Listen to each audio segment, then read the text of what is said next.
चलिए भाई समझते हैं। देखिए हमें कुल मिला के एक टॉपिक करना है जिसका नाम है ब्लैक बॉडी रेडिएशन। ठीक है, बाकी सारे टॉपिक इस चैप्टर के हो चुके हैं, रेजुलेशन वगैरह लास्ट क्लास करवा दिए थे, तो कुछ बचा नहीं है। आज ही चैप्टर खत्म हो जाएगा, नेक्स्ट क्लास से हम लोग ऑसिलेशन वेव वाला पार्ट शुरू करेंगे। तो मेरी बात समझिएगा, क्या होती है ब्लैक बॉडी रेडिएशन। वैसे मैं आप लोगों को बता दूं, ये चैप्टर सब ये टॉपिक जो है ना सप्लीमेंट्री मटेरियल से उठाया गया है। मतलब ये पहले चैप्टर में हुआ नहीं करता था, बट सप्लीमेंट्री जो डाला गया, थोड़ा एडिशनल टॉपिक डाला गया सिलेबस के अंदर। और मैंने आज तक पेपर में आते देखा नहीं, मैंने नहीं देखा अभी तक। कितने साल हो चुके हैं लगभग इसको डले हुए, 3 से 4 साल हो चुके हैं, आज तक तो कभी आया नहीं। लेकिन टॉपिक में दम है, मतलब कि कभी भी आ सकता है। तो वो शायद इसलिए नहीं देते हैं कि ज्यादा सिलेबस में था नहीं, पहले नया नया डाला है तो थोड़ा सा पुराना हो जाने दे, टॉपिक को टच में आ जाने दे सब बच्चों के पहले थोड़ा सा। तो अभी जनरली नहीं आया, लेकिन मेरे को लगता है कि शायद अब की बार आ सकता है। तो ब्लैक बॉडी रेडिएशन है, इसके 2 लॉज हैं, वो लॉज हमें पढ़ने हैं, फिर जाके खत्म हो जाएगा। ठीक है, एक विंस डिस्प्लेसमेंट लॉ है, एक स्टीफेंस लॉ है। क्या है मामला, थोड़ा ढंग से समझना, क्योंकि टॉपिक उतना भी आसान नहीं है। ठीक है, तो चलिए ब्लैक बॉडी रेडिएशन। किसी को पता है कि ब्लैक बॉडी रेडिएशन क्या होती है, ब्लैक बॉडी क्या होती है? कहते हैं काली बॉडी, काली body, black body. A body which is black is called a black body, and the radiation generated from that black body is called a black body. है ना, बच्चे कुछ भी करने को तैयार है, नंबर लाने में। हीट एब्सॉर्ब करते हो ब्लैक बॉडी होती है, हीट एब्सॉर्ब करते हो वो ब्लैक बॉडी होती है।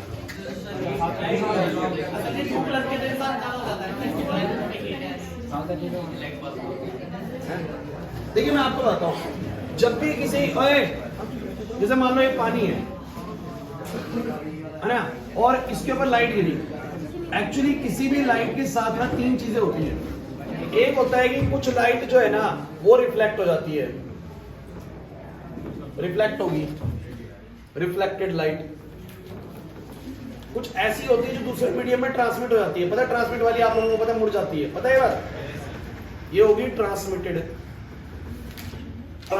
लाइट, जो इससे बाहर भी आ सकती है। ट्रांसमिटेड मतलब मीडियम में चली गई, अंदर बाहर ट्रांसमिट होगी।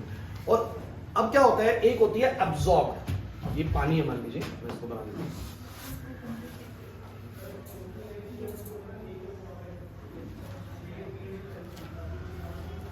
एक होता है एब्जॉर्ब लाइट, मतलब कि आप लोगों को पता है जब लाइट बहुत देर पानी में गिरेगी तो थोड़ी देर बाद पानी गर्म हो जाएगा। तो वो गर्म किस कारण से होगा, क्योंकि कुछ लाइट जो है वो हीट की फॉर्म में एब्जॉर्ब हो चुकी है इसके अंदर। मतलब कि अगर आप लोग पाएंगे ना कि एक लाइट को गिराया और 3 फिनोमेना देखने को मिले। सम लाइट गेट रिफ्लेक्ट, ये जो रिफ्लेक्ट होती है लाइट, इसीलिए तो पानी आप देख पाते हो, क्योंकि आप तो बाहर खड़े हो ना, आप बाहर खड़े हो तो आपके आंखों में तो कोई लाइट नहीं आएगी, तब आप किसी चीज को नहीं देख सकते, है ना। तो लाइट आपके पास आएगी और आप उसको देखते हैं एक तरीके से। तो रिफ्लेक्टेड रे बाहर वाली, अंदर वाली ट्रांसमिटेड रे अंदर भी जाती है, इस कारण से अंदर भी कुछ ना कुछ लाइट आपको दिखती है, पानी में जाने के बाद भी रोशनी आपको दिखती है। और कुछ लाइट आपको पता है पानी में हीट की फॉर्म में स्टोर हो जाती है, सूरज जब दिन में होता है तो पानी गर्म भी होता है, तो उसका मतलब लाइट कुछ एब्जॉर्ब भी होती है। कुल मिला के कहा जाए तो ये रिफ्लेक्टेड लाइट प्लस में ट्रांसमिटेड लाइट और एब्जॉर्ब लाइट, ये सब कुछ मिला दो तो बोलो कितना हो जाएगा, 100% लाइट हो जाएगा। मतलब लाइट के साथ यही 3 फिनोमेना होते हैं। इसको रिफ्लेक्शन, रिफ्रैक्शन, एब्जॉर्प्शन करके बोला भी जाता है। आप अपनी गाड़ी के अंदर बैठे हैं, आपने शीशे बंद कर रखे हैं, आपको फिर भी पता है लाइट अंदर भी आती है, अंदर आती है। ये ट्रांसमिटेड लाइट, कौन सी लाइट बोलो, ट्रांसमिटेड, अंदर आती है ना रोशनी। गाड़ी में बैठे शीशे लगे फिर भी रोशनी आती है ना, तो शीशों में से लाइट ट्रांसमिट हो रही है, शीशों में से लाइट टकरा के बाहर भी जा रही है, वो रिफ्लेक्टेड लाइट है। उसी वजह से लोग शीशे को देख पा रहे हैं और शीशा गर्म भी हो गया। ये कौन सा बोलो, एब्जॉर्प्शन। तो लाइट के साथ 3 फिनोमेना होते हैं। क्लियर हो रहा है कि नहीं हो रहा? हर एक मीडियम ऐसे ही करता है, अपने ऊपर गिरने वाली लाइट को कुछ रिफ्लेक्ट करता है, कुछ एब्जॉर्ब करता है और कुछ अपने अंदर से ट्रांसमिट हो जाने देता है। क्लियर हुआ कि नहीं हुआ? बट ब्लैक बॉडीज थोड़ा सा स्पेशल केस है। ब्लैक बॉडीज क्या करती है मैं आपको बताता हूँ। जैसे कि मान लो कि ये ब्लैक बॉडी है, ये ब्लैक बॉडी है, तो जब इसके ऊपर लाइट को गिराया जाता है ना, तो ये पहले लाइट को पूरी तरीके से एब्जॉर्ब करती है, रिफ्लेक्ट नहीं करती। पहले क्या करती है, पूरी तरीके से एब्जॉर्ब। और मैं आपको बताऊं कि जब भी कोई लाइट गिरती है, अच्छा लाइट कहां से आ रही है? लाइट आ रही है सन से, और सन के पास से जो लाइट आ रही है, आपको थोड़ा सा आज कुछ बहुत नई नई चीजें पता लगने वाली है। जैसे कि सन है, अब सन से जो लाइट बेसिकली निकली है, अब आपको क्या लगता है कि लाइट का मतलब क्या है? ये जो आपको दिख रहा है कि आप कह रहे हैं ये लाइट है सर, एक्चुअली में इलेक्ट्रोमैग्नेटिक वेव्स अगर आप लोगों को याद हो, मैंने कभी आप लोगों को पढ़ाया हो, तो वेव में बहुत तरह की वेव्स है, गामा रेज, एक्स रेज। इस वाले टॉपिक को ना लर्निंग बेस पे ज्यादा रखना, क्योंकि मैं बता रहा हूँ यहाँ पर पूछने वाली चीजें बहुत कम है, लर्निंग वाली चीजें बहुत ज्यादा है। पूछने वाले तो क्या ब्लैक बॉडी रेडिएशन पूछेगा, टेम्परेचर लिख देंगे, वेव्स डिस्प्लेसमेंट लॉ पूछेगा, वो भी बता दूंगा आप लोगों को डायरेक्टली क्या होता है। समझने वाला ज्यादा है, समझना अच्छे से। तो X rays, ultra X rays होगी, उसके बाद कौन सी आती है बोलो, अल्ट्रा वायलेट आती है, फिर बोलो कौन सी आती है बच्चों, विजिबल रेज आती है, फिर आती है बच्चों इंफ्रारेड रेज आती है, फिर आती है बच्चों माइक्रोवेव्स आती हैं, और फिर बच्चों कौन सी आती है, रेडियो वेव्स आती है। अगर बात करी जाए तो इस तरफ आते हुए लाइट्स का फ्रीक्वेंसी बढ़ता है, और इस तरफ जाते हुए बोलो क्या बढ़ता है, वेवलेंथ। पता नहीं आपको वेवलेंथ फ्रीक्वेंसी के बारे में आइडिया है? एक वेव कितनी बार ऑसिलेट कर रही है, बोलो क्या होती है उसकी फ्रीक्वेंसी, एक सेकंड में कितनी बार ऑसिलेट कर रही है उसकी फ्रीक्वेंसी है, और ये उसकी वेवलेंथ होती है। जैसे कि अगर ऐसी वेव है ना, तो फ्रीक्वेंसी ज्यादा है बट वेवलेंथ कम है, वेवलेंथ एक लेंथ वेव की कम है, लेकिन ऐसी वेव है तो वेवलेंथ ज्यादा है, फ्रीक्वेंसी कम है। तो इनकी रेडियो वालों की वेवलेंथ ज्यादा होती है, ऐसी सी होती है, और फ्रीक्वेंसी कम होती है। इनकी बोलो क्या होती है, फ्रीक्वेंसी ज्यादा होती है, वेवलेंथ कम होती है। गामा ऐसे आती है, ऐसे आती है गामा, रेडियो ऐसे आती है, फ्रीक्वेंसी कम, वेवलेंथ ज्यादा। क्लिक कर रहा है, मैंने कहीं पढ़ाया होगा पहले आप लोगों को, है ना? तो अब मेरी बात सुनो बच्चों, इसमें भी मैं आप लोगों को थोड़ा सा और बता दूं। विजिबल में जैसे उस तरफ वेवलेंथ बढ़ रही है, तो वेवलेंथ में यहां पर से 400 नैनोमीटर से लगभग 700 नैनोमीटर के बीच में, इस वेवलेंथ रेंज में वेव प्योर है। पता है बात को? मतलब कि सबसे ज्यादा विजिबल, मतलब कि जो हमें दिखता है, हमें सिर्फ दिखते ही बस ये वाले कलर्स हैं। एक्चुअली में भगवान ने हमारी आंखों को इतना कंपैटिबल बनाया कि बस आप लोग ना 700 नैनोमीटर जिसका होगा ना वेवलेंथ, उनको देख सकते हो अक्सर, मतलब लाल कलर को देख सकते हो अक्सर। अगर इससे ज्यादा वेवलेंथ होता है वो इंफ्रारेड हो जाते हैं, दिखते नहीं है। रिमोट के सिग्नल्स के आप लोगों को दिखते हैं कि आप भेजते हो, भेज तो जाती हैं बट आपको नजर नहीं आती, क्योंकि उनका वेवलेंथ 700 नैनोमीटर से ज्यादा होता है, वो इंफ्रारेड रीजन में होती है, आपको नजर नहीं आ रही। और कहते हैं कम से कम देख सकते हो 400 नैनोमीटर वाली वायलेट। अगर अल्ट्रा वायलेट हो गया तो भी नहीं देख पाओगे, तो बहुत कम वेवलेंथ वाली या बहुत ज्यादा वेवलेंथ, दोनों में से किसी भी तरह की वेवलेंथ को हमारी आईज डिटेक्ट नहीं कर पाती। हमारा कंपैटिबल रेंज बस इतने का है बच्चों। अब मैं आपको बता दूं कि सन से जो रोशनी आती है ना बच्चों, उसमें हर तरह की वेव होती है, उसमें विजिबल भी होती है, उसमें इंफ्रास भी होती है, माइक्रोस भी होती है, रेडियो, अल्ट्रा, एक्सरेज सारी होती है भाई, समझिए मेरी बात। तो आपको नजर बस कौन सी आती है, विजिबल होती। अब होता क्या है कि हमारे जितने भी सरफेसेस होते हैं, जब उनके ऊपर लाइट गिरती है ना, तो वो सारी की सारी वेवलेंथ वाली लाइट्स को अब्सॉर्ब नहीं कर पाते। ये बड़ी इंपॉर्टेंट चीज है, वो सारी की सारी वेवलेंथ को अब्सॉर्ब कर पाएगा क्या? सवाल बड़ा सिंपल सा है भाई, और बड़ी ही सिंपल सी चीज है, अगर ढंग से समझ में आ जाए तो। मुझे बस ये बताओ कि लाइट के पास सिर्फ कोई एक ही तरह की वेव है क्या? तो आप कहोगे सर ये जो सूरज से रोशनी आ रही है उसके बाद विजिबल है। विजिबल नहीं बच्चों, उसके पास माइक्रो भी है, उसके बाद रेडियो भी है, उसके पास अल्ट्रा वायलेट भी है, इंफ्रारेड भी है, सब आता है ना उससे। लेकिन हमारा मीडियम सारी तरह की वेवलेंथ को अब्सॉर्ब, इधर देखेंगे प्रिंस, सारी तरह की वेवलेंथ को अब्सॉर्ब नहीं करता। सपोज करते हैं 30% को अब्सॉर्ब, 70% को अब्सॉर्ब कर पाता है, बाकी 30% ऑफ द जो वेव्स हैं उनको ये बाहर रिफ्लेक्ट कर देता है। So this is not a black body, ये ब्लैक बॉडी नहीं है। ब्लैक बॉडी की कुछ खास चीज होती है। ब्लैक बॉडी की खास बात ये होती है कि जब उसके ऊपर लाइट गिरती है ना, so it will absorb 100% of the waves, it will absorb the waves of all the type of wavelengths. मतलब कि इसकी खास बात ये होती है, इसके ऊपर जब लाइट गिरती है ना, तो ये हर तरह की वेवलेंथ को वो क्या कर लेता है, अब्सॉर्ब। ऐसा नहीं करता कि मैं विजिबल को अब्सॉर्ब करूंगा, अल्ट्रा करूंगा, ये वाली को नहीं करूंगा। ये हर तरह की वेवलेंथ्स को अब्सॉर्ब कर लेगा, मतलब it will absorb the 100% of the light for it. Clear? पहली चीज, जब ये सारी की सारी वेवलेंथ वाली लाइट को अब्सॉर्ब करेगा, तो थोड़ी देर बाद इसके अंदर क्या कहेंगे, टेम्परेचर बढ़ने लगेगा। पहले ये हाई टेम्परेचर पे था, ये लो पे था, हीट आ रही थी, थोड़ी देर इसका टेम्परेचर बढ़ेगा। सुनो मेरी बात को, जब ये कोई चीज अब्सॉर्ब करेगी तो अब्सॉर्ब करते करते अंदर से भरेगी नहीं चीज को। पानी की टंकी है, सो पानी भर रहा है तो फुल हो जाएगा। जब उसमें हीट बहुत सारी बढ़ जाएगी तो थोड़ी देर बाद वो रिफ्लेक्ट भी करेगा। तो ऐसे अब्सॉर्ब कर रहा है, वैसे बोलो क्या कर रहा है, एमिट भी कर रहा है। तो ऐसा बॉडी, अब इंपॉर्टेंट डेफिनेशन आ गई, ऐसी बॉडी जो हर तरह की वेवलेंथ वाली वेव को अब्सॉर्ब कर ले और हर तरह की वेवलेंथ वाली वेव को एमिट भी कर दे। मतलब ऐसा नहीं कि कुछ अंदर ही रह गया, रेडियोस अंदर ही रह गई, बाकी सारी बाहर आ गई। हर तरह की वेव को अब्सॉर्ब कर सकता हो, और पूरा भर जाने के बाद, पूरा अब्सॉर्ब हो जाने के बाद जब हीट हो जाएगी इसके अंदर बढ़ जाएगी, तो फिर एमिटेंस भी कर सकता हो। अब्सॉर्प्शन भी 100% करता हो और एमिटेंस भी 100%। फर्क क्या है ब्लैक बॉडी में और अदर बॉडी में? दिमाग से सोचो थोड़ा सा, कि अदर बॉडीज जो होती है ना वो हर तरह की वेवलेंथ वाली वेव को अब्सॉर्ब नहीं कर पाती है। समझ में आया? और जो ब्लैक बॉडी होती है वो क्या करती है? It will absorb the waves of all different, मतलब waves of the different wavelength range, मतलब हर तरह की वेवलेंथ रेंज वाली वेव्स को बोलो क्या कर लेता है? अब्सॉर्ब कर लेता है। ऐसी बॉडीज को बोलो क्या बोलते हैं? Black bodies. And no body in this universe is black body. ये भी है। ये क्या बात है? इस दुनिया की कोई भी बॉडी पूरी तरीके से ब्लैक बॉडी नहीं है, but we can consider 99.99% black body है, बट पूरी तरीके से 100% ब्लैक बॉडी कोई भी इस दुनिया में है ही नहीं। ये सिर्फ हमारी एक assumption है, बट 100% जैसी ब्लैक बॉडी है ही नहीं। क्लियर हुआ या नहीं हुआ? जैसे और ब्लैक क्यों बोल देते हैं कि हमारे आसपास जो ब्लैक कलर्स होते हैं ना, जैसे कि आप ब्लैक कलर की शर्ट पहन रहे हैं तो ब्लैक कलर का कुछ है, तो वो देखो उसमें से हम जानते हैं कि लाइट जनरली बाहर नहीं आती। ब्लैक का अच्छा, ब्लैक का मतलब क्या होता है? ब्लैक कोई कलर नहीं होता। ब्लैक क्या ब्लैक होता है? कलर थोड़े ब्लैक कलर की शर्ट दिखाओ। Black actually is an absence of colour. Black is मतलब कलर नहीं होता। ब्लैक कोई कलर नहीं है। कलर होता है ये विबग्योर वाला, इन सबका कॉम्बिनेशन व्हाइट होता है, व्हाइट भी है, लेकिन ब्लैक कोई कलर नहीं है भाई। Black is basically the absence of colour. The absence of colour is called as a black. अगर कलर नहीं है तो ब्लैक है। समझ रहे हैं मेरी बात को? कलर नहीं है तो ब्लैक है। तो हम बोल देते हैं ब्लैक कलर। ब्लैक कलर कुछ नहीं होता, कलर नहीं है, इसीलिए इसको बोलो क्या बोल रहे हैं? ब्लैक है।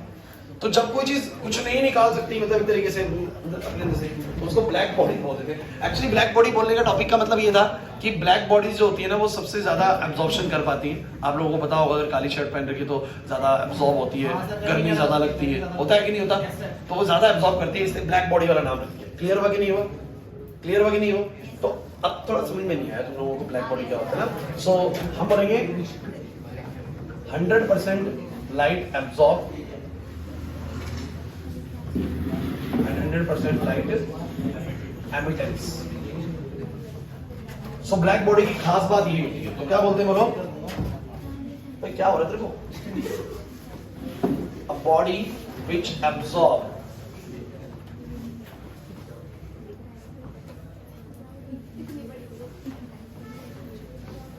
बॉडी में होती है ब्लैक बॉडी है।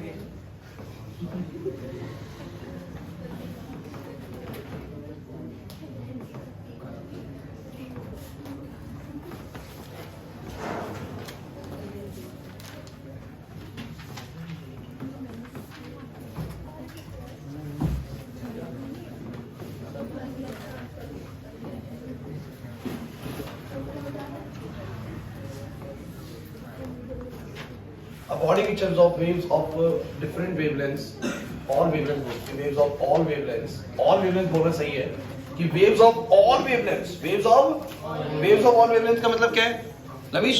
waves of all wavelengths बोलने का मतलब क्या है कि ऐसी waves जो हर wavelength रेंज से आ रही है ना, कम वाली से भी और ज्यादा वाली से भी, हर तरह की wavelength वाली waves को absorb भी कर ले और हर तरह की wavelength वाली waves को एमिट भी करते हैं। ऐसी बॉडीज को बोलो क्या बोलते हैं? Black body. अगर एग्जाम में ब्लैक बॉडी पूछा जाए तो सिंपल डेफिनेशन लिखना है body which absorb all waves of all wavelengths as well as it emits waves of all wavelengths is called black body.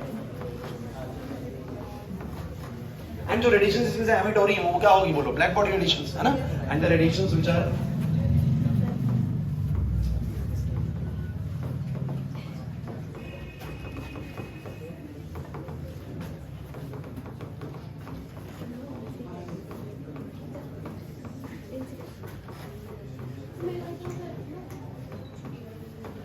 बस black body radiation. So body which absorb and as well as emit the waves of all wavelength. थोड़ा और simple definition बन रहा है कि हम लोग क्या बोल सकते हैं? The body, क्या बोलेंगे? The body which absorb and emits the waves of all wavelengths falling on it is called black body. Clear हुआ कि नहीं हुआ? ये डेफिनेशन ज्यादा बेहतर लग रहा है बोलने में। क्या बोलोगे? The body which absorb and emit the waves of all wavelengths falling on it is called black body. Clear हुआ कि नहीं हुआ? इसको black body कहा। अब आगे बढ़ा जाए? Yes, sir. आगे बढ़ा जाए? ठीक। अगला देखिए, इसको बोलते हैं veins displacement law on black body.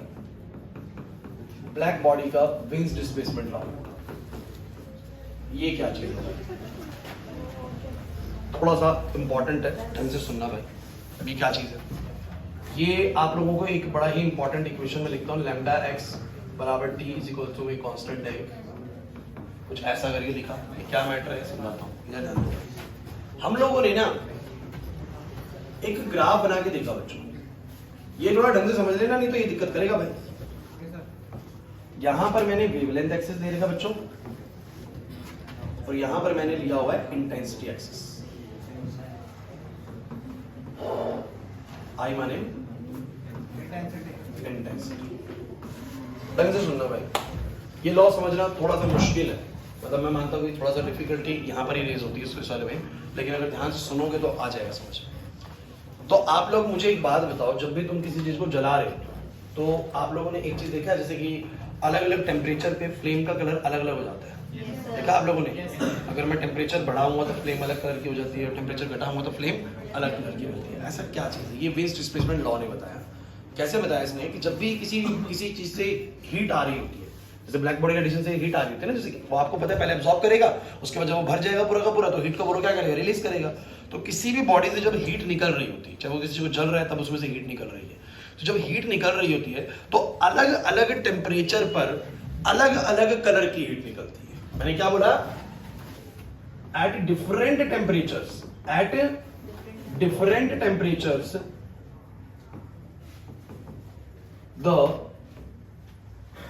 Wavelength, wavelength से मैं कलर को बोल सकता हूं, वेवलेंथ से मैं किसको बोल सकता हूं? बोलो कलर को। The wavelength of waves from black body is different. मैंने क्या बोला? दोबारा सुन लीजिए। अलग अलग तापमान पर, अलग अलग तापमान पर जो वेवलेंथ यानी जो कलर निकलेगा वेव्स के अंदर से, वो क्या निकलेगा? बोलो अलग निकलेगा। मतलब कि 1000 डिग्री सेल्सियस पर कोई चीज का कलर अलग है और 1200 डिग्री सेल्सियस करते के साथ ही अलग कलर क्या हो गया? अलग हो गया। बात समझ में आ रही? अक्षत, मैंने क्या बोला? अलग अलग टेम्परेचर पर किसी भी ब्लैक बॉडी रेडिएशन से निकलने वाली जो कलर्स होते हैं वो क्या होते हैं? बोलो अलग होते हैं। ब्लैक बॉडी जरूर नहीं, ब्लैक बॉडी सोचे आप लोग, किसी भी चीज को सोच सकते हैं, कोई भी चीज जो हीट निकाल रहा है उसको ब्लैक बॉडी की तरह ट्रीट कर लो फिलहाल। अभी सन भी एक तरह का ब्लैक बॉडी, उससे हीट निकल रहा है, तो अलग अलग टेम्परेचर पर जो कलर निकलता है वो भी कैसा निकलता है? बोलो अलग अलग निकलेगा। अब मेरी बात को समझना मैं क्या कहना चाह रहा हूं। मैंने यहाँ पर एक इक्वेशन लिखी है, lambda T equal to constant. Actually इससे सीधा सीधा एक अंदाजा मुझे लगता है कि लैम्डा जो होता है ना वो टी के इनवर्सली प्रोपोर्शनल है। मतलब कि जब टेम्परेचर बच्चों कैसा होता है? बोलो ज्यादा होता है तो वेवलेंथ कैसे निकलती है? कम निकलती है। मतलब जब टेम्परेचर ज्यादा होता है तो वेवलेंथ कम, और जब टेम्परेचर कम होता है तो वेवलेंथ ज्यादा। अगर वेवलेंथ के हिसाब से मैं जाऊं तो प्योर आपने सबने बच्चों को पढ़ा है, तो आप लोग जानते हो कि रेड का वेवलेंथ सबसे ज्यादा होता है और वायलेट का वेवलेंथ क्या होता है? सबसे कम। अगर मैं तुमसे एक छोटा सा सवाल पूछूंगा, एग्जामिनर ने आपसे पूछ ले कि बताइए दो तरह के कलर मुझे देखने को मिले, एक 1000 डिग्री सेल्सियस पे मुझे दिखा, एक मुझे 1200 डिग्री सेल्सियस पे दिखा, आप मुझे बताइए किस केस में मुझे रेड मिला होगा और किस केस में मुझे ब्लू कलर मिला होगा? तो 1000 यानी कम टेम्परेचर पर वेवलेंथ ज्यादा मिली होगी तो लाल मिला होगा। कैसा मिला होगा? बोलो लाल। और अगर मैं बात करूं कि 1200 जो टेम्परेचर बढ़ा होगा तो वेवलेंथ क्या होगी? कम, तो ब्लू मिला। कैसा मिला? बोलो ब्लू। समझने की कोशिश करना कि क्या नहीं क्या चाह रहे, चिंता नहीं कोई, अभी बस समझ में आएगा सारा का सारा, सुनते चलना है बस। इस पे रेड मिला और इस पे मैंने क्या पाया बच्चों? मुझे इस पे ब्लू कलर मिला। टेम्परेचर हाई, वेवलेंथ कम, टेम्परेचर हाई, वेवलेंथ कम। होता क्या है अब मैं तुम्हें एक ग्राफ के जरिए समझाने की कोशिश करता हूं। मान लीजिए कि तुमने टेम्परेचर भी 1000 डिग्री सेल्सियस लिया हुआ है और तुम किसी चीज में से रेडिएशंस को देख रहे हो, कोई चीज जल रही है ना, गैस ही जल रही है बेसिकली, उसमें से 1000 डिग्री सेल्सियस का टेम्परेचर है और लाइट निकल रही है उसमें से। तो होता क्या है बच्चों? कुछ ऐसा बनता है, कुछ ऐसा चीज बनता है।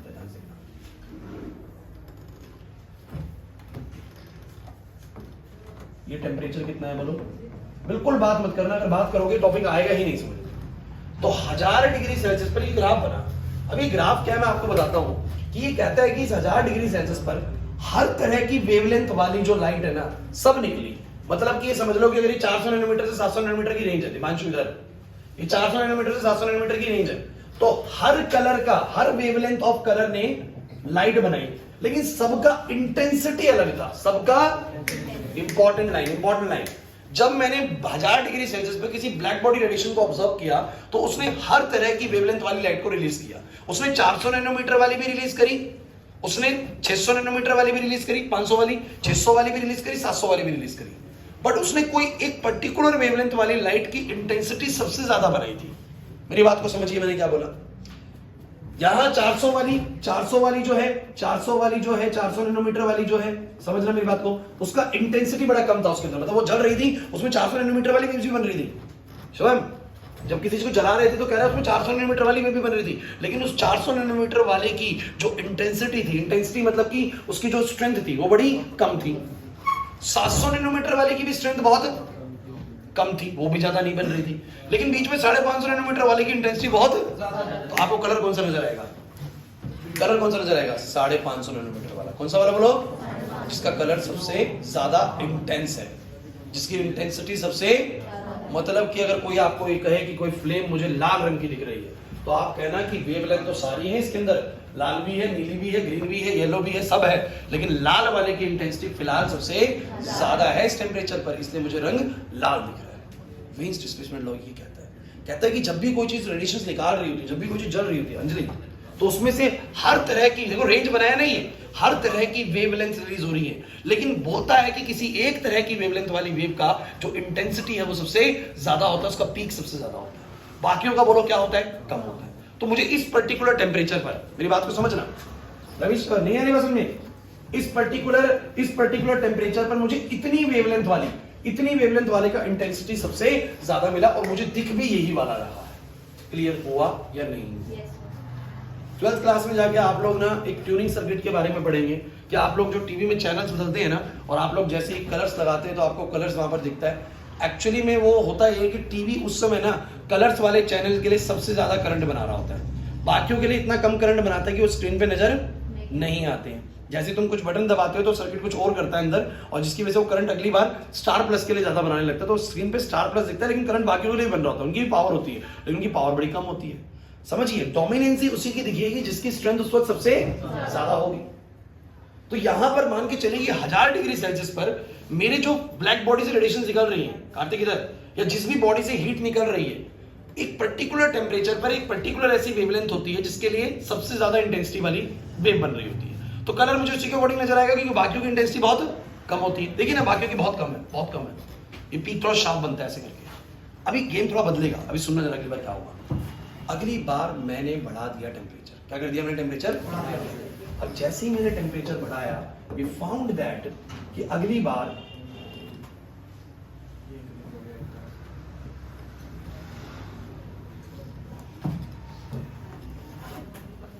थोड़ा मैं इसको चेंज कर दूं।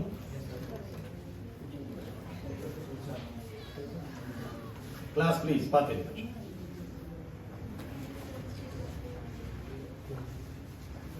ये 1000 डिग्री सेल्सियस पे है बच्चों, अभी समझ आ जाएगा, बस ध्यान से सुनते चलना है। 1000 डिग्री सेल्सियस पर ये वाली वेवलेंथ का पीक बन रहा है, ये वाली वेवलेंथ का पीक बन रहा है, लेकिन जैसे ही तापमान बदला,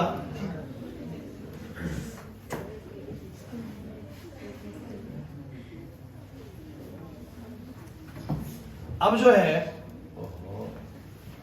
मैं एक्चुअली इनको कोलाइड नहीं कराना चाहता, तो मुझे बताओ जरा, इस बार पीक क्या उतनी क्या बना? पहले इसका पीक बन रहा था, अब किसका पीक बन रहा है? मैंने तापमान बढ़ाया 1200 डिग्री सेल्सियस कर दिया, और मैंने पाया कि इस बार भी हर तरह की कलर वाली वेवलेंथ, स्वयं हर तरह की कलर वाली वेवलेंथ ने अपनी इंटेंसिटी बनाई, लेकिन इस बार जो सबसे ज्यादा इंटेंसिटी बनी वो किसी और कलर की ब्राइटनेस बनी, मतलब और कलर की इंटेंसिटी बढ़ गई थी, मतलब किसी और कलर ने अब सबसे ज्यादा इंटेंसनेस वहां पर प्रोड्यूस करी।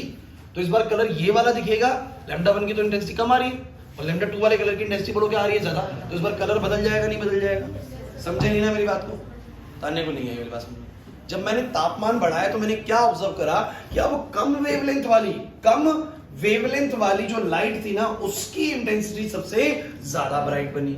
मतलब कि अगर पहले लाल रंग बन रहा था 1000 डिग्री सेल्सियस पे, सोच के देखिए, तो अब जैसे तापमान बढ़ाया तो किसी कम वेवलेंथ वाली ने अपनी सबसे ज्यादा इंटेंस वो बनाई वेव वहां पर, तो उसने बनाई अब येलो वाली। तो अब कौन सा कलर नजर आने लगेगा बोलो? येलो नजर आने लगेगा। इस बात को समझ के तो बिंदु स्टूडेंट लोग खत्म हो गया भाई, सुन लो, आपकी तापमान और बढ़ा दिया मैंने, क्या कर दिया तापमान 1200 से कितना कर दिया बोलो 1400, कितना कर दिया बोलो 1400 पे इस बार पाया कि पीक कहीं और चला गया, चला गया बताओ, पीक कहां चला गया बताओ जरा। अब और कम वेवलेंथ वाली 1400 डिग्री सेल्सियस पे और कम वेवलेंथ वाली ने अपना पीक बनाया। पीक बनाने का मतलब अपनी इस कलर वाली वेवलेंथ ने, इस वाली वेवलेंथ वाली जो वेव है ना, उसने अपनी सबसे ज्यादा इंटेंस वहां पर क्या बनाई बोलो, वेव बनाई। तो कलर किसके अकॉर्डिंग दिखेगा, जो सबसे ज्यादा इंटेंस, इंटेंस मतलब इंटेंसिटी बच्चों। अगर मैं यहां पर मुझे एक बात हो, एक लाल रंग का 100 वॉट का बल्ब लगा दूं और ब्लू कलर का 5 वॉट का बल्ब लगा दूं, मुझे बताओ कलर लाइट का यहां पर कैसा दिखेगा, रेड दिखेगा ना। मैं 100 वॉट का यहाँ पर 500 वॉट का लाल बल्ब लगा दूं, 10 वॉट का यहाँ पर ब्लू बल्ब लगा दूं, बताओ किसका कैसा दिखेगा। एक 500 वॉट का मैंने लाल बल्ब लगाया, 10 वॉट का ब्लू, 10 वॉट का येलो, 10 वॉट का ग्रीन, लेकिन 500 वॉट का लाल, मुझे कलर बताओ कैसा। बस यही चीज समझाना चाह रहा हूँ कि एक्चुअली में सारे बल्ब जल रहे हैं। जब भी कोई फ्लेम जलती है ना किसी टेम्परेचर में, सारे बल्ब जल रहे होते हैं, बट कोई एक पर्टिकुलर ऐसी वेवलेंथ होती है जिसकी इंटेंसिटी वहां पर क्या होती है, सबसे ज्यादा होती है। आदर्श नहीं है बात समझ में, तो उसकी इंटेंसिटी ज्यादा होती है और वो वाला कलर हमें वहां पर दिख रहा होता है इस समय फिलहाल। लेकिन जैसे तुम तापमान बढ़ाते हो तो ये शिफ्ट हो जाता है, जैसे तुम तापमान बढ़ाते हो तो किसी और कलर का वेवलेंथ जो होता है ना, उसका इंटेंसिटी सबसे ज्यादा हो जाता है और बाकी का बोलो क्या हो जाता है, कम हो जाता है। इसी को बोला गया एविन्स डिस्प्लेसमेंट लॉ, कि डिस्प्लेस होता है कलर। कलर क्या होता है, displace. And why they are in inverse relation, क्योंकि जब मैं टेंपरेचर बढ़ा रहा हूं तो वेवलेंथ कम हो रही है। क्लियर हुआ कि नहीं? यही है एविन्स डिस्प्लेसमेंट। नहीं आया ना समझ में?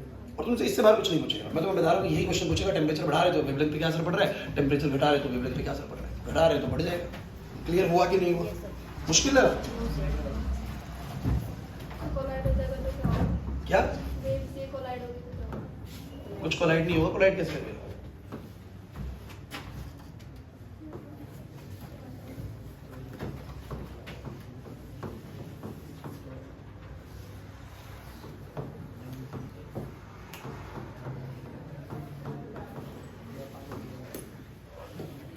A black body is the electromagnetic radiation emitted by an object that absorbs all radiations it comes in contact with. ना एक बॉडी जो अपने कांटेक्ट में आई हुई सारी तरह की रेडिएशंस को क्या कर लेती है, अब्सॉर्ब कर लेती है, उसको बोलते हैं black body. It is known also as a cavity radiation, thermal radiation, बहुत तरह की बातें अब आप लोगों को मिल सकती हैं इसके ऊपर।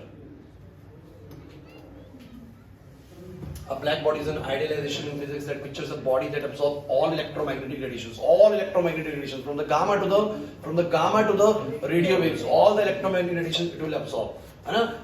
On it irrespective of its frequency or angle, फर्क नहीं पड़ता कौन सी फ्रीक्वेंसी वाली, कौन सी वेवलेंथ वाली लाइट आ रही है। फ्रीक्वेंसी वेवलेंथ बात तो वही हुई ना, कौन सी आ रही है को फर्क नहीं पड़ता, सब कुछ अब्सॉर्ब कर देगी। इतने आर्टिकल इसके बारे में पढ़ेंगे। But is black body radiation to stay in the thermal equilibrium, black body must emit radiation. Equilibrium में बने रहने के लिए, इक्विलिब्रियम में बने रहने के लिए जितनी हीट आ रही है उसको रिलीज भी तो करनी पड़ेगी ना भाई।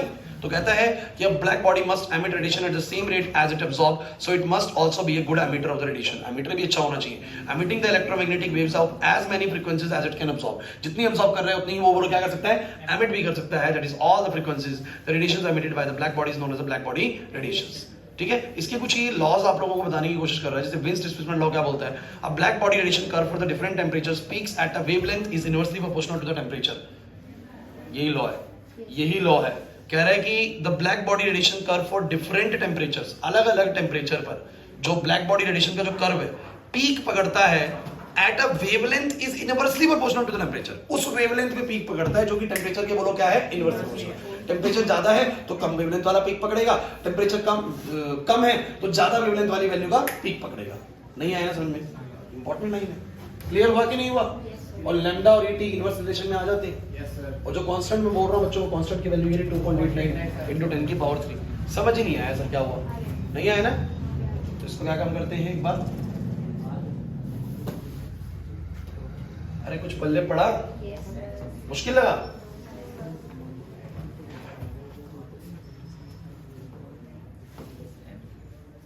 सर एंट्री क्या है? अंकित एक सेकंड,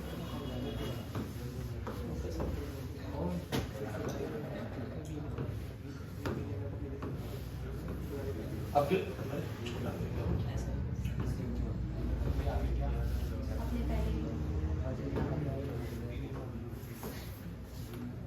कुछ आया समझ में नहीं आया, पहले बताओ। तो ये जो अगर कभी मान लो डिस्प्लेसमेंट लॉ पूछे तो ये आपको स्टेटमेंट लिखनी है, ठीक है? आएगा यही बस, जो आएगा जो बता रहा हूँ तुम लोगों को यही आता है, बस तुम लोगों को अच्छे से पढ़ लेना है। अब ठीक है, अब पढ़ने में अच्छे से आ रहा होगा। तो ये तुम्हें समझ में आ गया कि लैम्डा इंटू टी बोलो क्या है, कांस्टेंट है। मैं इसका तुम्हें एक ऐसे क्वेश्चन भी बोल सकता हूँ कि अगर कोई तुम्हें ये बोले कि हाँ भाई कार्तिक, कि बोले एट 300 केल्विन या at 1000 degree Celsius the wavelength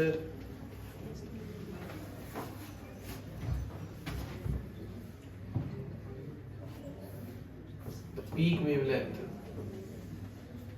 is from a black body ये वैसे जनरली शायद ना आए लेकिन आ भी जाए तो बता रहा हूँ, थोड़ा सा मैं तुम्हें और एडवांस का बता रहा हूँ कि अगर 1000 डिग्री सेल्सियस पर जो पीक वेवलेंथ पकड़ा किसी ब्लैक बॉडी ने, जो रेडिएशन उसमें से आई वो अगर है 400 नैनोमीटर वाली, then what will be the wavelength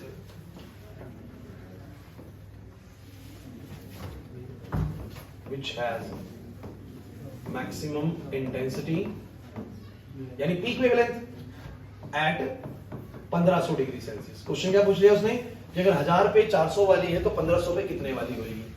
1000 पे 400 वाली है तो 1500 पे, तो वो कहता तो है कि लैम्डा टी कांस्टेंट है। क्या कांस्टेंट है बोलो? Lambda T constant. और बताता भी है कि लैम्डा टी एक्चुअली किसके बराबर है, बी का वैल्यू भी दिया उसने कि अगर तुम ये भी जानो लैम्डा टी किसके बराबर है, तो लैम्डा टी की वैल्यू हमेशा फिक्स रहती है। किसके बराबर? बी वैल्यू है 2.89। आप चाहो तो इसको बस 2.89 तक ही सोच सकते हो, इनटू 10 की पावर कितनी बोलो? 3। तो लैम्डा इनटू टी का प्रोडक्ट हमेशा कितना आता है बोलो? इतना आता है। अब वो बोल रहे हैं कि अगर इतने टेम्परेचर पर कितना वेवलेंथ ने पीक पकड़ा बोलो? 400 ने। तो इतने टेम्परेचर पर कितना पकड़ेगा? ऑब्वियस सी बात है, ज्यादा टेम्परेचर कर दिया तो वेवलेंथ बोलो क्या होगी? कम। तो इतने पर कितने का पकड़ेगा भाई? तो मैंने एक सिंपल सी बात बोली कि लैम्डा टी कांस्टेंट होता है। लैम्डा टी क्या होता है? इसका मतलब इसका लैम्डा टी और इसका लैम्डा टी का प्रोडक्ट बोलो क्या होगा? सेम। तो लैम्डा 1 T1 और लैम्डा 2 T2 बोलो क्या होगा? सेम होगा। तो आप लोगों को क्या क्या पता है बताओ जरा? लैम्डा 1 कितना पता है बोलो? 400 नैनोमीटर, इनटू में बोलो क्या? 1000, और वेवलेंथ निकालनी है। अब कुछ बच्चे नैनोमीटर को मीटर में क्यों नहीं चेंज करा रहे? नैनोमीटर में आंसर आ जाएगा, आमने सामने चीजें। टी बोलो कितने आ गया बोलो? 1500। अरे नहीं आ रहा समझ में? तो कितना आ जाएगा बताओ जरा? यहाँ पर 1500 से मैं डिवाइड करूंगा इसको और वेवलेंथ निकाल लूंगा, आंसर आ जाएगा। नहीं आ रहा समझ में? That's a means displacement law. Clear हुआ कि नहीं? आसान होता है। और मैं तुम्हें बताऊं मोरओवर जरूरी नहीं है बच्चों हमेशा कलर से दिखे। आप लोगों को मैं एक बात थोड़ा सा और एडवांस बता दूं इसमें, एक चीज मतलब नॉलेज पर्पस के लिए। मैंने बोला कुछ चीजें नॉलेज पर्पस के लिए।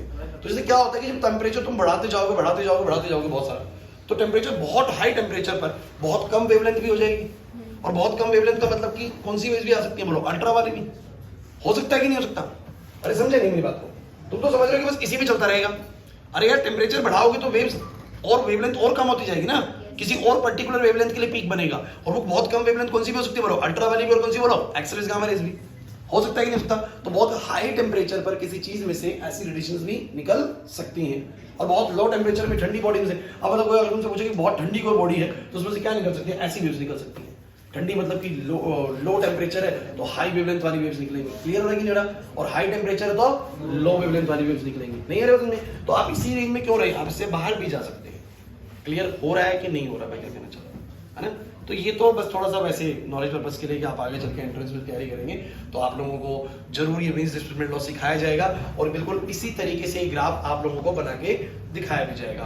अगर ग्राफ का पिक्चर तुम लोगों को कहीं देखना है तो मैं दिखा देता हूँ। वैसे मैं स्टीफन्स पहले ही वाला लोग करा देता हूँ। स्टीफन्स बोल्ट्जमैन फॉर्मूला, ये क्या है? स्टीफन्स बोल्ट्जमैन फॉर्मूला, आ जाइए। ये लास्ट है, फिर खत्म। बस ये 5 मिनट का मुश्किल से। स्टीफन्स लॉ नहीं, न्यूटन्स लॉ ऑफ कूलिंग बच्चों सिलेबस में नहीं है।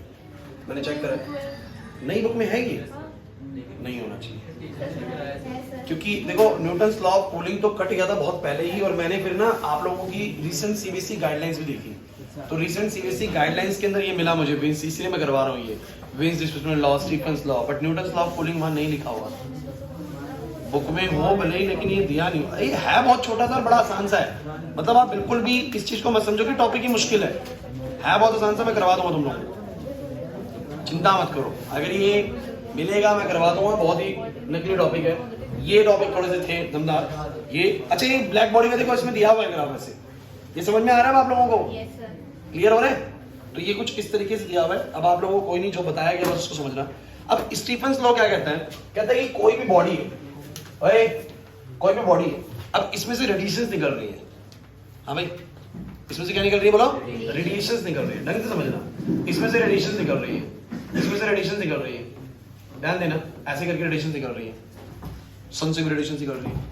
अब सन के बारे में भी स्टीफन्स लॉ एक बात कहते हैं, किसी भी बॉडी में से जो रेडिएशंस निकल रही है, आपके आसपास कोई चीज जल रही है, उसमें से रेडिएशंस निकल रही है, तो ये इसके बारे में एक लॉ बनाते हैं। कहते हैं कि जो इसमें से एनर्जी निकल रही है, ध्यान से समझिएगा, इसके पर यूनिट एरिया में से, पर यूनिट एरिया समझते हो? जैसे कि मान लो इस पूरी की पूरी चीज का एरिया 10 मीटर स्क्वायर है। कितना बोलो?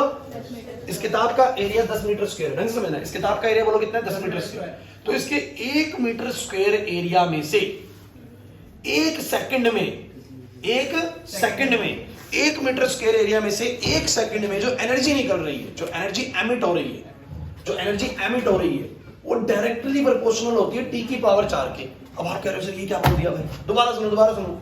E क्या होता है बोलो? Energy emitted from a black body, energy emitted from a black body per unit area in 1 second. पर सेकेंड भी बोल सकते हो, पर यूनिट एरिया पर सेकेंड। ये E क्या डिनोट कर रहा है? दोबारा सुन लो, दोबारा सुन लो। 2 मिनट का लो है ये, लो तो पढ़ते ही समझ में आ जाता है। कहता है कि एनर्जी कितनी, एनर्जी जो एमिट हो रही है किसी ब्लैक बॉडी में से पर यूनिट एरिया में से, पर सेकंड में से, वो डायरेक्टली टेम्परेचर पे डिपेंड करेगी। तो मुझे एक बात बताओ कार्तिक, तुम बताना या वंश तुम बताना, जब तापमान ज्यादा होगा तब ज्यादा एनर्जी निकलेगी या तापमान कम होगा तब एनर्जी ज्यादा निकलेगी? जब हाई टेम्परेचर होगा, आप मुझे बताओ ना, ये आपने कोई बल्ब लगा रखा है, उसमें से पर यूनिट एरिया में से पर सेकंड में कुछ हीट निकल रही है, और वहीं सूरज में से निकल रही है, किसमें से हीट बहुत ज्यादा निकल रही है? पर यूनिट एरिया में से, पर सेकंड में से हीट बहुत ज्यादा निकल रही है, बिकॉज़ सूरज का तापमान जो है कई लाख डिग्री सेल्सियस का है। तो जिसका तापमान जितना ज्यादा, उसमें से निकलने वाली amount of heat per unit area per unit second बोलो क्या होगी? उतनी ही ज्यादा। लेकिन ये कहता है कि वो टेम्परेचर पे डिपेंड करती है और बहुत ज्यादा डिपेंड करती है। अब कुछ कहेंगे बहुत ज्यादा का मतलब क्या है? अरे मैंने कहा पावर 4 पे डिपेंड करती है। समझिए पावर, एक तो तुम मुझे बताओ, एक तो ऐसे डिपेंडेंसी हो और एक डिपेंडेंसी ऐसे हो, बताओ क्या फर्क है? क्या फर्क है? बताओ क्या फर्क है?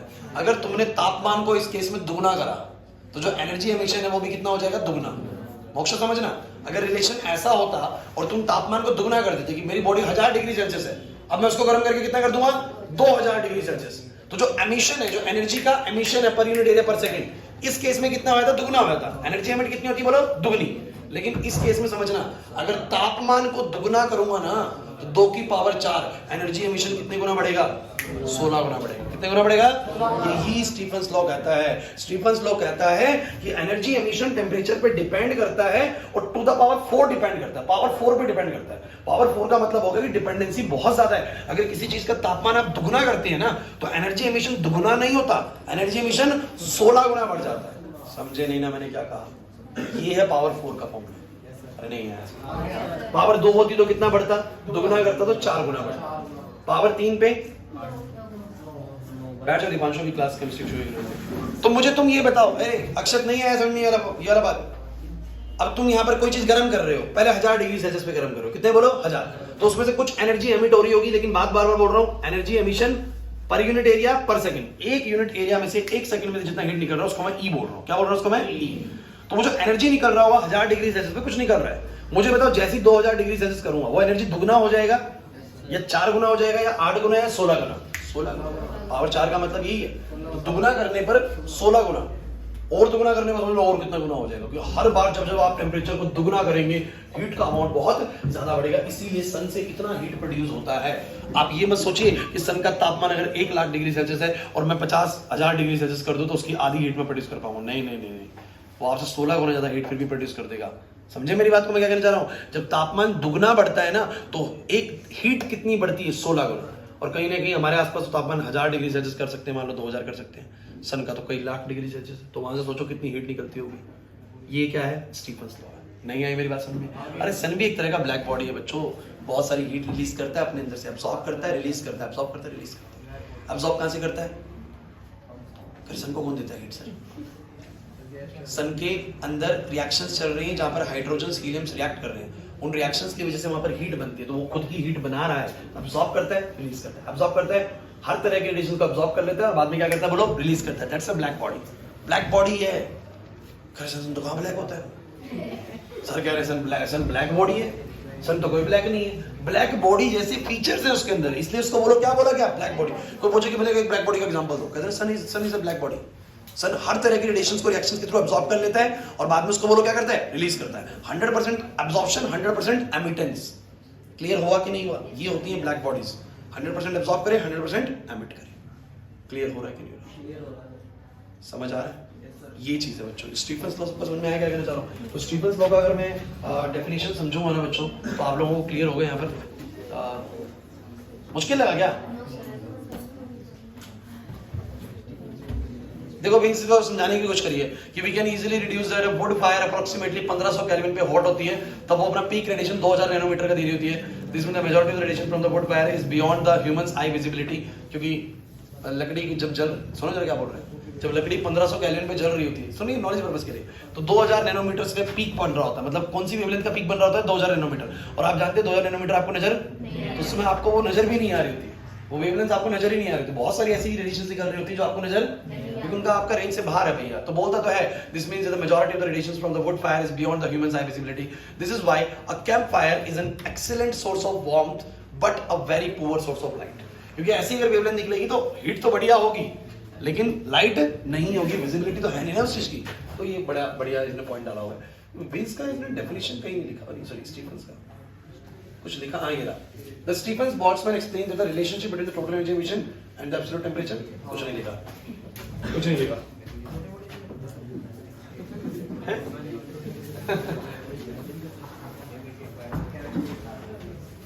कोई नहीं, 2 मिनट रुक जाओ बस, समझ को आ गया ना? है भाई?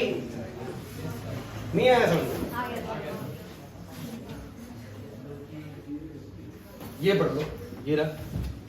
क्या बोल रहा है? स्टीफन्स लॉ में black body radiation states the amount of the radiations emitted by a black body is directly proportional to the fourth power of its absolute temperature. Fourth power of its, उसके temperature की fourth power पे dependency दिखाता है। बस इतना ही जानना था तुम लोगों को। पेपर में क्या क्वेश्चन कर देगा? कहेगा भैया किसी ब्लैक बॉडी से पहले अमाउंट ऑफ एनर्जी निकल रही थी 1000 जूल की, जब तापमान उसका था 100 डिग्री सेल्सियस, हमने कर दिया 200 डिग्री सेल्सियस, अब बताइए कितनी निकलेगी? तो 16000। कितनी बोलो? पहले 1000 निकल रही थी, अब कितनी निकलेगी? 16000। अब तापमान आप दुगना करेंगे तो एनर्जी 16 गुना बढ़ेगी, 2 की पावर 4 में बढ़ेगी। इसीलिए बोल रहा है पावर 4 पे डिपेंडेंसी दिखा रहा है। नहीं आई ना बात समझ में? क्या मुश्किल है बताओ आप लोग? मुश्किल तो कुछ है नहीं, तुम बस पढ़ते नहीं हो।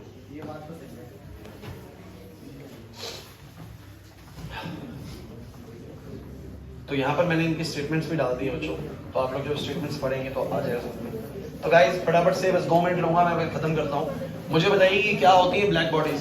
सर क्या जितनी भी हमारे आसपास बॉडीज है भाई, हमारे घर की दीवारें हैं ये भी बॉडीज हैं, हम भी बॉडीज हैं, है ना? सब कुछ बॉडीज ही हैं। क्या सारी बॉडीज अपने ऊपर गिरने वाली सभी तरह की वेव्स को एब्जॉर्ब कर पाती हैं? करें तो वेव सारी एब्जॉर्ब का मतलब होता है सारी ही तरह की वेव्स होती हैं जिनकी वेवलेंथ अलग है। ये इलेक्ट्रोमैग्नेटिक रेडिएशंस का पूरा रेंज है।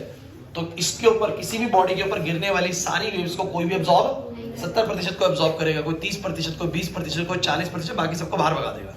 ये ब्लैक बॉडीज नहीं होती है। ब्लैक बॉडीज क्या होती है? जो अपने ऊपर गिरने वाली लाइट्स की सभी वेव्स को, चाहे किसी भी तरह की वेवलेंथ तो सबको बोलो क्या कर ले? एब्सॉर्ब कर ले, और फिर उनको गर्म, अपने अंदर गर्म होने के बाद उसको रिलीज भी कर दे। मतलब 100% एब्जॉर्प्शन हो, 100% एमिटेंस हो। कहने का मतलब हर तरह की वेवलेंथ को एब्सॉर्ब करने की क्षमता रखता हो, हर तरह की वेवलेंथ को एमिट करने की क्षमता रखता हो। ये होती है ब्लैक बॉडीज। आप भी ब्लैक बॉडी की तरह बिहेव करें, हर तरह की चीजों को एक्सेप्ट करिए आप लोग और रिलीज भी करिए। समझ रहे बात को? तो ब्लैक बॉडी वाला हिसाब किताब है, समझ में आ रहा है? अपने एब्जॉर्प्शन बढ़िया रखिए। कुछ का एब्जॉर्प्शन क्लास में 5% है, पढ़ा रहा हूँ जितना भी पढ़ा रहा हूँ 5% एब्जॉर्प्शन है। 100% एब्जॉर्प्शन रखिए। पूरे घंटे पढ़ाया, ब्लैक बॉडी की तरह से 100% है अपना एब्जॉर्ब करा। पेपर के अंदर 100% क्या कर दिया? एमिट कर दिया। हो गया ना ब्लैक बॉडी वाला काम, है ना? तुम लोग ब्लैक बॉडी के बिल्कुल विपरीत बिहेव करते हो। 5 क्या बोल रही है? क्या यूनिवर्स में ही नहीं है, ये बात भी है। तो 99.99% तो है ना, क्लियर है? तो मुझे तुम बताओ ब्लैक बॉडी सबको समझ में आ गई? डेफिनेशन बड़ा सिंपल सा है। ओए भाई डेफिनेशन बड़ा सिंपल सा है, मैं केवल ये वाला लिखना है। द बॉडी विच एब्जॉर्ब, अक्षर नहीं है बात समझ में?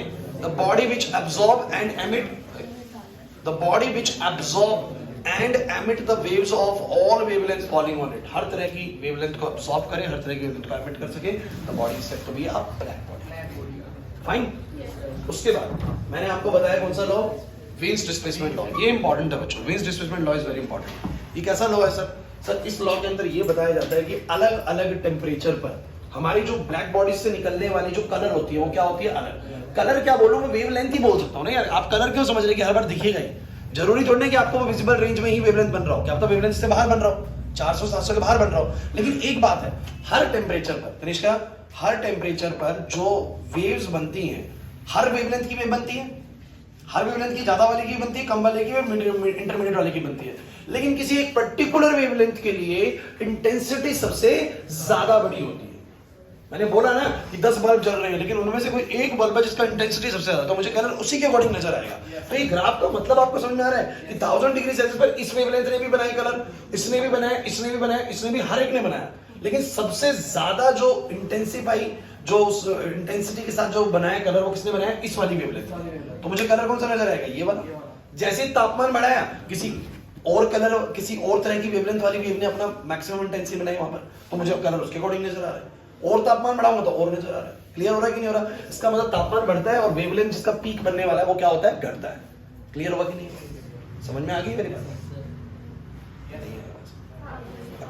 तो कुछ इस तरीके से ये वाला सब कुछ क्लियर होता है बच्चों। उसके बाद इसमें याद रखना लैम्डा टी कांस्टेंट होता है। और उसके बाद मैंने तुम लोगों को क्या करवाया है? स्टीफन्स का लॉ करवाया है। ये सिंपल सी बात कहता है कि किसी भी बॉडी से निकलने वाली जो एनर्जीज होती हैं पर यूनिट एरिया में से, पर सेकंड के अंदर, मोक्ष नहीं आ रही बात समझ में? तो वो डायरेक्टली प्रोपोर्शनल होती है पावर 4 ऑफ द टेम्परेचर की। इस पावर ऑफ द 4 का टेम्परेचर का मतलब आपको समझ में आ रहा है ना कि अगर मैं तापमान दोगुना कर दूंगा तो जो एनर्जी एमिशन उसमें से होने वाला है वो 16 गुना बढ़ जाएगा। क्लियर हुआ या नहीं? पक्की बात है ना? सबको क्लियर? तीनों लॉ, ब्लैक बॉडी क्या है, वेन्स डिस्प्लेसमेंट लॉ क्या है, डिफरेंस लॉ क्या है, सबको समझ में आ गया? रोक दो यहाँ पर चीज को।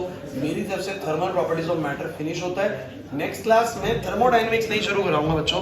सुन लो, थर्मोडायनेमिक्स और काइनेटिक थ्योरी, ये 2 चैप्टर्स ना बहुत ही छोटे हैं, मतलब ज्यादा मार्क्स के पेपर में आते नहीं, तो इनको हम बिल्कुल लास्ट में पिक करने वाले हैं। मैं पहले आपको कराऊंगा जो वेटेज वाले चैप्टर हैं, ऑसिलेशन और वेट, वो आएंगे ज्यादा नंबर। तो नेक्स्ट क्लास से शुरू होगा ऑसिलेशन। बिल्कुल कान खोल के सुन लो, पहली क्लास अगर ऑसिलेशन की मिस होगी गलती से भी, सेकंड क्लास से कुछ समझ में नहीं आएगा वो mathematical equation y = a sin omega t कैसे लिख रहा हूं। और वो समझ नहीं आई ना, मैं आपको बता रहा हूं कि पूरा ऑसिलेशन भी जाएगा, पूरा वेव भी जाएगा, छुट्टी नहीं करनी किसी भी कीमत पे।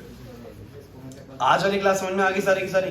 पक्का तीनों चीजें कर लोगे, ब्लैक बॉडी भी, वेन्स डिस्प्लेसमेंट लॉ भी और स्टीफन्स भी। इसको रिवाइज कर लेना।